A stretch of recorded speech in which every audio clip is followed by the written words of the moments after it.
Blocking on the screens, being real physical on the perimeter, that's something that I take pride in. I don't mind doing it, helping my guys score, helping our guys get open.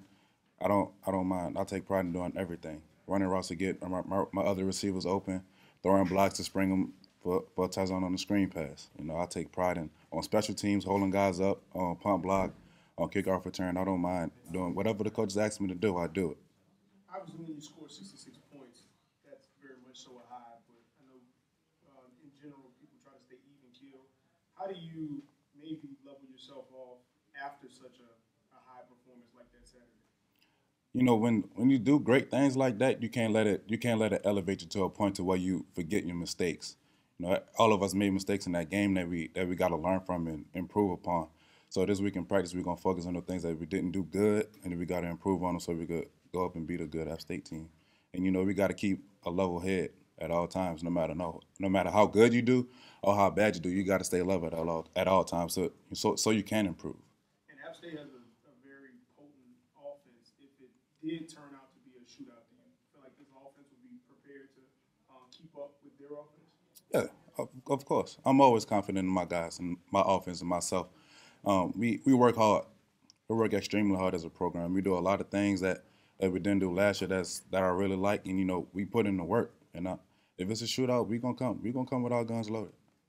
They've given up, I think, to their last four opponents, 7 points, 9 points, 7 points, and 9 points.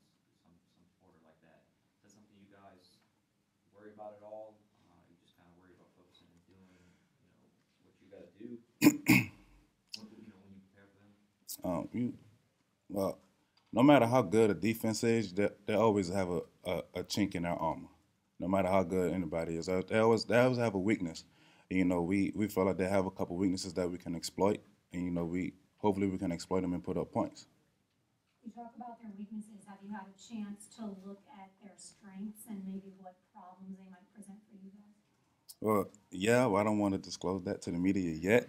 Um, but I will say this though, they are a solid football team. That's a group of guys that's well put together, and they got a good program over there.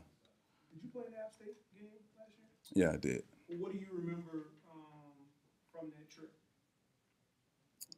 It was a long plane ride, but like I just said, that's a good program they got. Those guys are physical, and we gotta bring our hat. We gotta bring our hat to the table too. We gotta wear our hat to work, and we gotta be able to go to work and just play physical ball with them. We can't go out there and finesse around. We can't play around. We gotta go out there, and if they want to bang with us, we gotta bang back.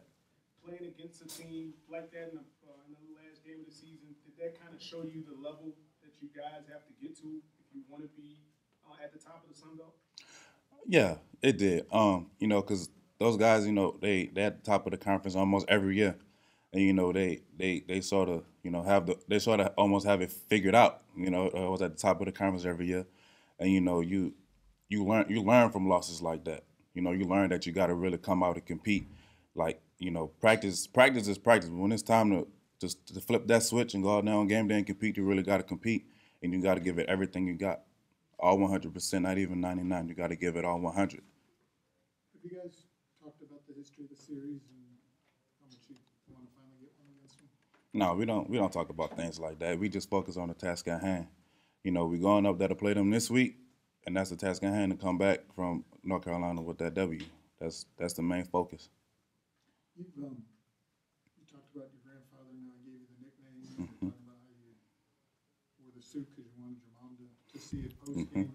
What does family mean to you? Family mean everything. Growing up an only child, I never had like any real brothers or sisters, but my cousins and people that I know that I'm really close with, that I give them everything I got. Like that's really my family, and family means everything to me.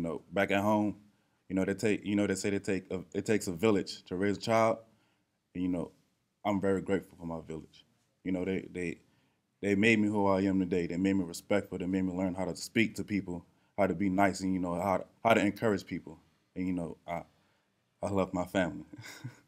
Kind of piggybacking off of that, is that the reason why you're so willing to do the dirty work and do whatever it takes? Because you mentioned how you never had brothers, and I hear often guys refer to their teammates as their you work so hard? You could say that, but you know that's just how I am. I was taught by my mom and my dad, you know, to work hard at all times, no matter if you don't like what you got to do, if you love what you got to do, you always give it the same effort because you're always gonna want the same result in the end, and you're gonna want production at the end of the day, no matter what you do, and you know, like those guys are my brothers, in our locker room, all 150 of us.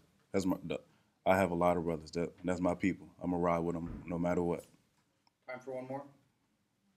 What'd your mom say about your suit? She liked it. She said, yeah, she liked it. She loved it. She loved the tie. She liked how I put the plain Jane white shirt with the nice tie. She said, "Oh, bam, you look good." You know. I told her thank you. Gave her a big hug.